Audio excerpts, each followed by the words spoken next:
Well, welcome back to another episode of Lifting the Soul Ministries podcast. As usual, we are going to bring another hard-hitting topic to you today and really discuss what the cost of playing small is for men. And we really want to get into why suppressing your voice can breed resentment in your relationships, but what it can do overall to the relationship as a whole.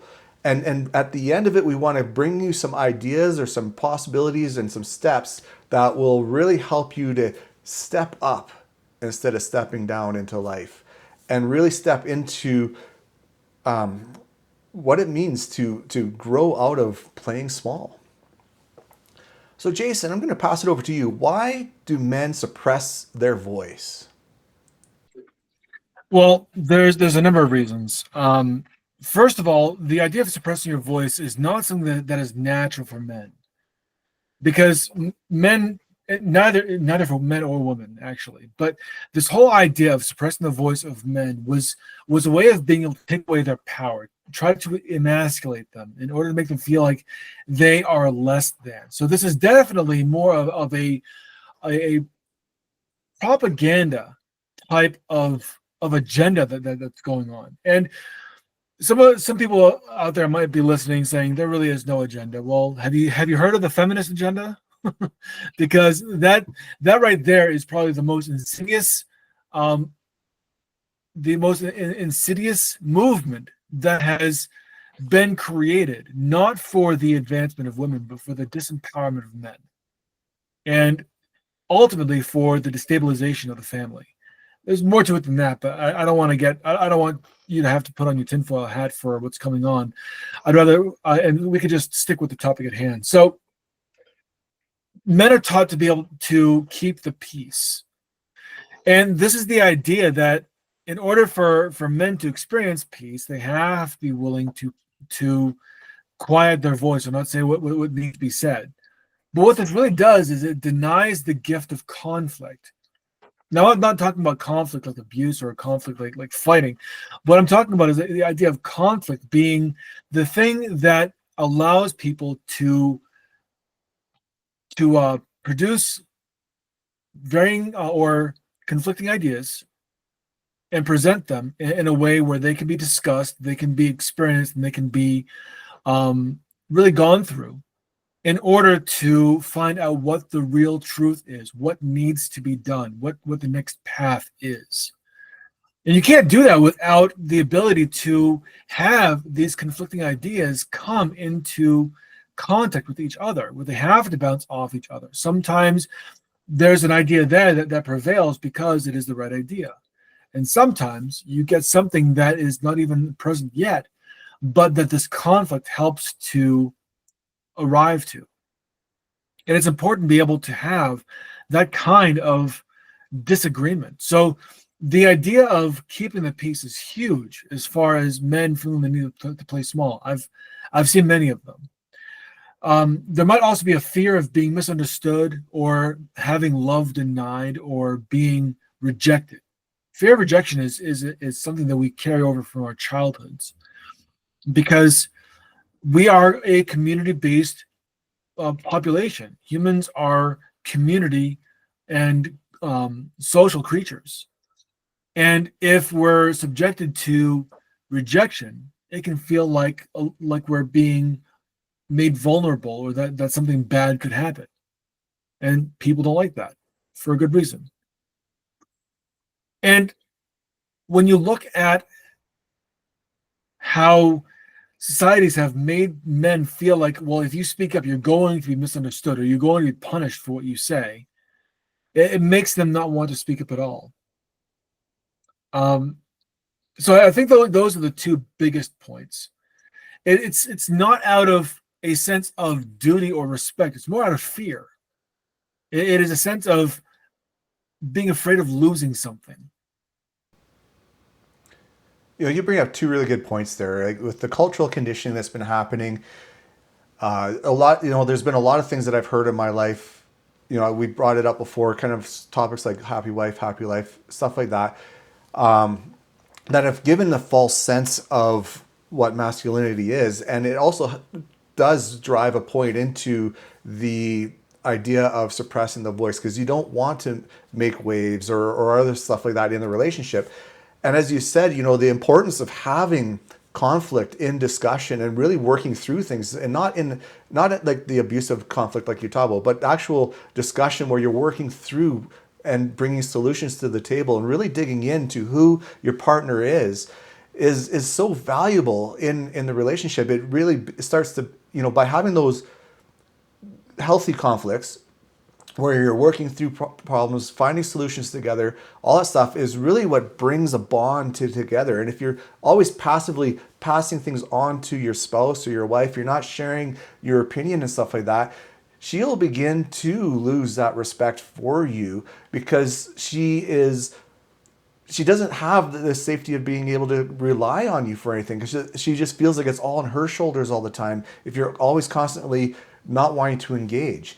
And so to really step up and to get out of that fear of being misrepresented or not being fully understood and having those healthy conflicts really starts to weed away and cause that division in the relationship because you feel like you're not being heard, but you're not speaking up. She's feeling like she's the one pulling all the weight in many cases because she's the one always doing the talking or making the decisions or whatever, and feels like you're not really putting any input in it. And really, it just it just continually continues to drive that wedge between you two, and it does build up resentment between the two of you.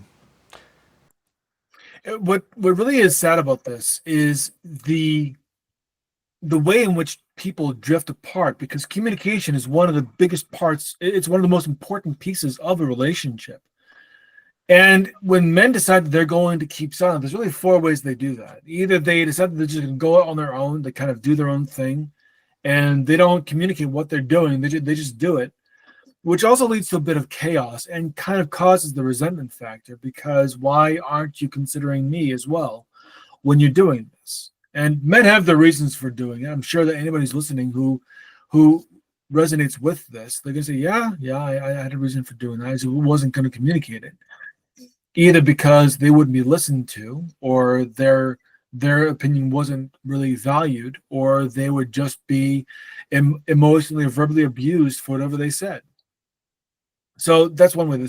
Another way is to just keep it all bottled in and just kind of try to keep it contained and controlled. Like, I'm fine, it's fine, everything's fine. Well, really, it's not. Fine is an acronym. Effed up, insecure, neurotic, and emotional. And oftentimes, women act this way, but men who suppress their emotions and don't really engage in healthy ways are also acting fine. So the third way is to be the people pleaser, not wanting to make those waves, wanting to sacrifice one's own self, not really saying their truth or really acting in a way that is in alignment with them, but making sure to do everything that's possible to keep the peace. And the fourth way is just to be the yes man, be the one who refuses to have any kind of contrary thought. And all four of these ways are absolute warning signs for men that if you're acting in this way, something is going wrong. There's something off in your relationship. And it's not just with you, it's within the relationship itself. It's within the dynamic between you and your partner, or you and your boss, or you and your best friend, or you and the people that you engage with. It is a symptom. It is a warning sign that something is not aligned. And so one thing that I really hope that Jason and I can help you to understand is that this is not your fault. This is not something that you are responsible for. This is not something you just chose to do because you wanted to be that guy. More than likely, you chose this. You fell into this behavior because you knew that something was not right that you were dealing with. There was something off, something that was not aligning with you, and that felt like it was unsafe to really act the way that you needed to act. And that's what needs to be addressed. Yeah, I really appreciate that, Jason. As When I look into my own life and stuff like that, and the relationship I had, I fell into this hard. I was the people pleaser. I was the one who held my voice back. I did things behind my wife's back. I played small in the relationship, and in so many ways. And coming on the other side of it and having and taking responsibility for my actions is one thing, and recognizing it is now, how do I pivot and change and move forward into future relationships? That will be another. But the really thing is what we talked about earlier. Everything that I did to suppress myself, play small, everything led to resentment on both sides of the relationship, both myself and my wife, and that just continued to drive that wedge further and further. And the more I played small, the bigger the wedge got, because I resented more, she resented more, and the bitterness came in, and all those warning signs that you're talking about were there. And I was not cueing into it. Like I recognized it there, but I didn't know how to fully recognize it and what to do from there.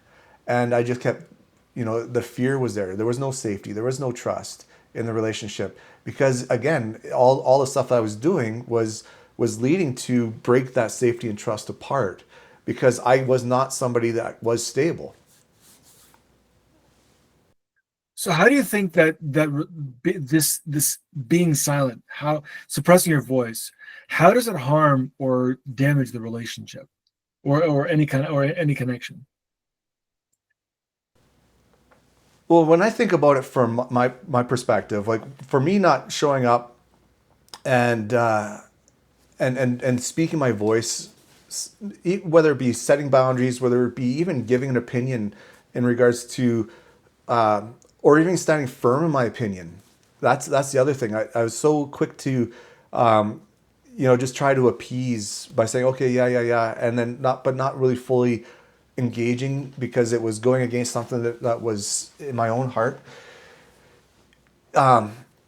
It felt easier in the time because, yeah, I'm just going to avoid, I'm going to appease in the moment and everything's okay. But over time, it builds that friction, and it's not a healthy friction. It's it is that beginning stages of that resentment. And as you continue to, or as I even continued to act in this way, the longer it went into it, the more I felt unseen, the more I was unheard and undervalued, because I let it go for so long and I acted that way so long that she didn't care about my perspective or my opinions. She was the one that was always in the right, and the more I played into that, the more I did feel undervalued and disrespected and all that stuff. And as that played out and got longer into the relationship, the resentment built even further, and the emotional walls went up. There was barriers not only within myself but within my wife that were there. We had a harder time to connect, and the attraction was dying. Like I did have it, it led to me having emotional affairs with other women. I didn't physically do anything with other women, but when other women paid attention to me and stuff like that, and I felt heard and from them stuff like that, emotionally I started to connect with them. And so that pulled me away from more from my wife as well. And then my authenticity disappeared because I was hiding more and more and hiding all the stuff about me, her.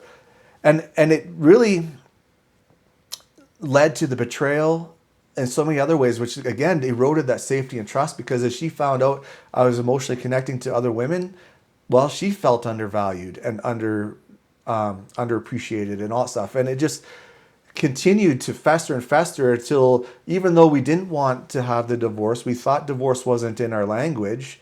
At the end of the day, here I am, divorced, because it just kept festering that way. And there was a lot of other things that went deeper and darker, to be honest with you. There were times where, to be vulnerable, there were times where I honestly thought about suicide and stuff like that, because I just felt so disconnected from everything. Because here's this person that truly loved. I really did.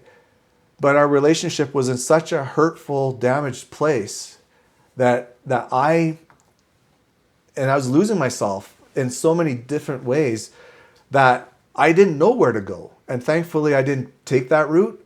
I believe that my faith and trust in God helped me through those dark times and stuff like that. But here I am today, realizing that my voice does have value. I am a person of value, and I'm here today to share that you don't have to be in this place of loneliness. Your voice does matter, and we're here for you. That it's really important that people really hear this and that they begin to see the warning signs. When you know what to look for and you can put words to what you are feeling, it becomes so much easier to really understand and then talk about. One of the hardest things for people, not just men, but people to do is to really give word to their feelings, because feelings and language are two totally separate things. The things that you feel, you don't naturally or you don't instinctively put words to. You have to try to do this. But what Jason and I are hoping to do here is also to help you understand how things can break down and what to look for. So really there's three phases as we've seen it, three phases to what the whole silence killing the relationship looks like. And in phase one, which is the short term, it feels easier. Not saying anything just feels easier because you're able to avoid friction, conflict, avoid the chaos, and it feels good. But as this goes onto a more of a medium term, we're talking, instead of weeks, we're talking months of this going on. This now goes into feeling what Jason was talking about as far as being unseen. And you begin to feel like you have no value.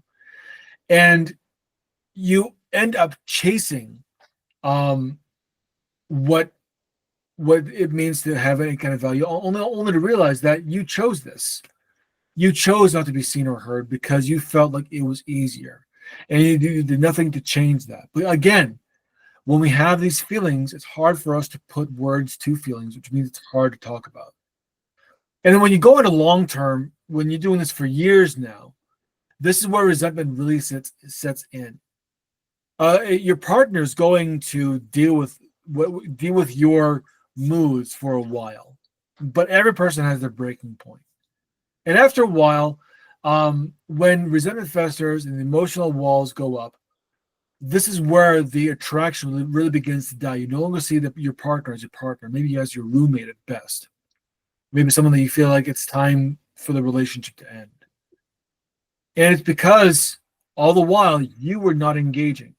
You felt like it was easier to say nothing than to say something. And I find the men and women, both the men and women that I talk to, who go to couples counseling, the number one thing that comes up almost always, 90% of the time, I'd say, is the lack of communication and the need to communicate better as a way of being able to salvage the relationship. And sometimes it's so far gone that neither one of them wants to try. And they feel like even if they did, what's the point? We know the good and the bad about each other. And we don't want to have to deal with the bad in order to experience the good. I think that's indicative of a different problem. But it's still something that is still prevalent. And it is relevant to this conversation. Yeah, that's very true. Like, there are times and points in a relationship where, it might be at that point where, everybody's just given up. And, that's unfortunate. And I mean, there are obviously cases where there are severe cases such as, heavy physical abuse or other abuses where, yes, by all means, get out of that relationship, right? Nobody should be suffering through any form of abuse.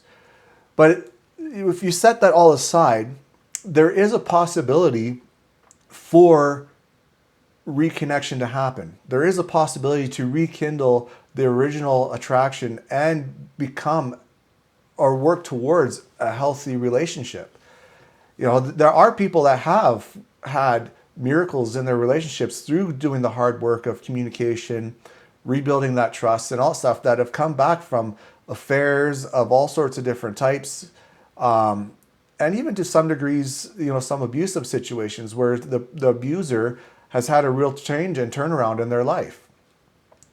But that takes a lot of work, and it takes a lot of self-reflection, and it takes a lot of really digging deep into who you are as a person, and being able to healthily communicate standards and boundaries, and be willing to stand firm in them, which is a part of that communication process. Is like, hey, this is where I'm at. This is a boundary I'm setting, and I'm going to be firm on this, because you know what? For us to get through, to move forward, to really bring in this place of coming together, we have to set a standard that we can live off of and come together on, where we are in that healthy and safe space to build from.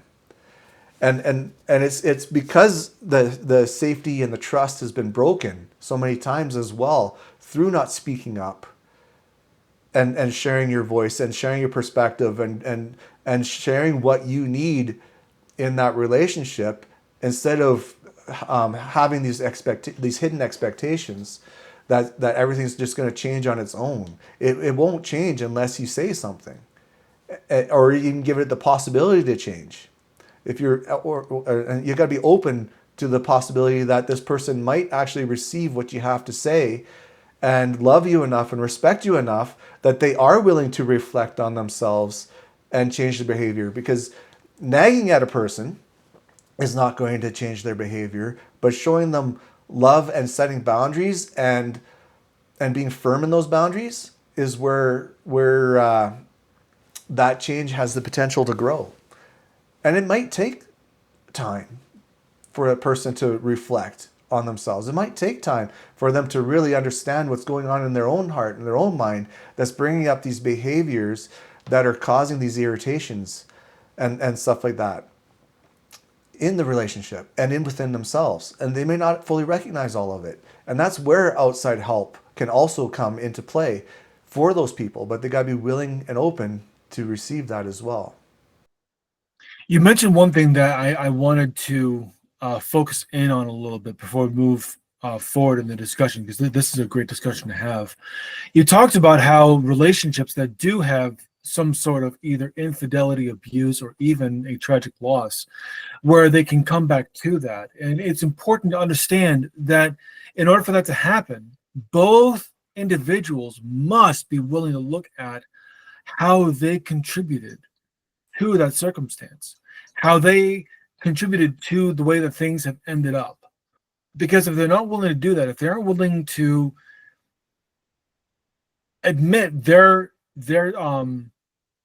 role in what happened, the ways in which they helped to architect the experiences that they are now having, not only is the relationship doomed to fail, but they're also going to keep on repeating some kind of pattern that's related to this. So, for instance, an extreme example, I was coaching a couple who had suffered a loss. They lost their daughter. And one of the hardest things for parents to have to do, for any parent, is to bury their child. And it doesn't feel natural, because your children are supposed to outlive you. And when that doesn't happen, it kind of creates all kinds of different feelings and thoughts and ideas, what ifs or whatnot. And because they were both feeling their own pain and they weren't speaking to each other, they were speaking at each other, and they were using the pain as weapons against each other. They weren't healing, and they weren't able to really communicate, and they started looking at separation. And they had tried a couples therapy, but nothing really worked. And the husband had reached out to me, asking if I'd be able to help them. And I said, well, I don't know, but let's find out. And it turns out, once again, it was all about communication and helping each other understand that they both shared something deeply intimate. The fact that they lost a child, this is something that they both shared. And it was only through their ability to understand what they were holding on to and communicating what they were responsible for. Not that they had anything to do with the daughter's death at all. It was a freak accident. But the fact that they were holding on, what they were holding on to, which was damaging the relationship, and how their words, their actions, their thoughts, and their feelings were acting like a poison to the relationship, and how they needed to look at each other differently, speak to each other differently, and really just see that this was a very different, very unique situation that, yes, they shared, and it was something they could help each other get past. It was only when they started doing that they were able to really discover each other again and begin to heal by comforting each other and by being there for each other. And then using that as a way of being able to trust each other again, rely that each of them were going to be there in the ways that they needed to be, respectively. So I worked with them about 3 years ago, and to my understanding, they're still together. They do have another child, and things are, from what I understand, things are going pretty well. I haven't contacted them in about 6 months, but as far as 6 months ago, as at the time of this recording, from what I understand, they've been doing quite well. Well, that's a beautiful story, Jason, and I really appreciate you sharing that, because, you know, that's a prime example of where here's the man, he's on the verge of losing his marriage after a tragic situation, and he recognized that whatever they were doing wasn't working, and he wasn't willing to give up, and that's where he reached out to you, and so that's where, like, he, in that moment of him reaching out, it may have been desperation, whatever, but he knew that something was really wrong, and he decided he didn't want to play small anymore. He wanted to continue to take that one next chance, that one next step, that one next thing that's going to possibly make a difference and change course in that relationship.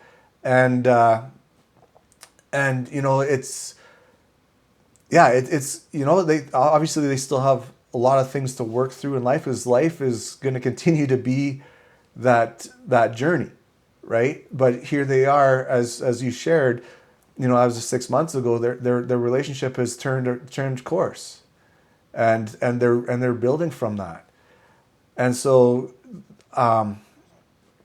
that's something that really needs to be looked at, in the sense of the possibilities are there. So, going from that, what are some warning signs? When we're looking at the warning signs, the biggest warning sign that you want to look for is called bitterness. And bitterness is the feeling that fuels resentment. When you feel embittered towards someone, you no longer see them as your equal. You no longer see them as your partner or as someone that you can interact with on a peer-to-peer level. They're less than you. And you will tell yourself that or they're different from you, either less than or different. But in either case, there is a divisiveness that is going on. There's a separation between you and them. And that separation is caused by this feeling of being bitter, this feeling of resentment, caused by the sense that this person will never match up, will never be able to satisfy something, and will never be your equal. And that is probably the biggest warning sign. I forget who it was, but there was a famous psychologist who talks about how the biggest factor in 90% of the divorces that happen is resentment caused by bitterness.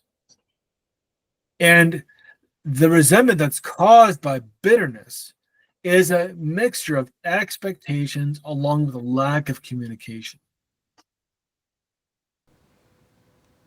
Yeah, that whole idea of hidden expectations is hidden resentments is something I've learned over the last few years, and it's so true. If you're not speaking your truth, if you're not speaking things in regards to what is causing those friction points, and or even talking about it, or be willing to talk about it, it will continue to fester, and that resentment gets, like you said, it turns it like that bitterness from all of that that's building up within you just turns to resentment, and it pulls you away from the person.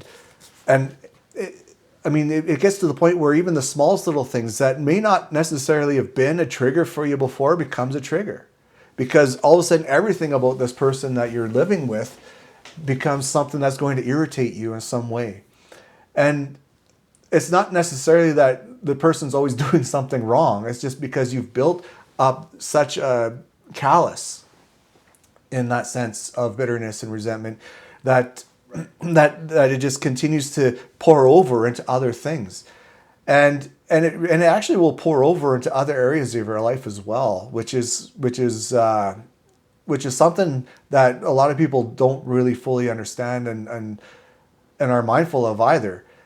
And then your behavior becomes toxic in the relationship more and more, because you're no longer, you may say you love the person, or in some ways act that you love the person, but as soon as something goes wrong, you pull back. You may act passive aggressive, and like I did, I fantasized about leaving at times. Like, what would it be like to leave and to find some other person or whatever, right? Which led to those emotional affairs.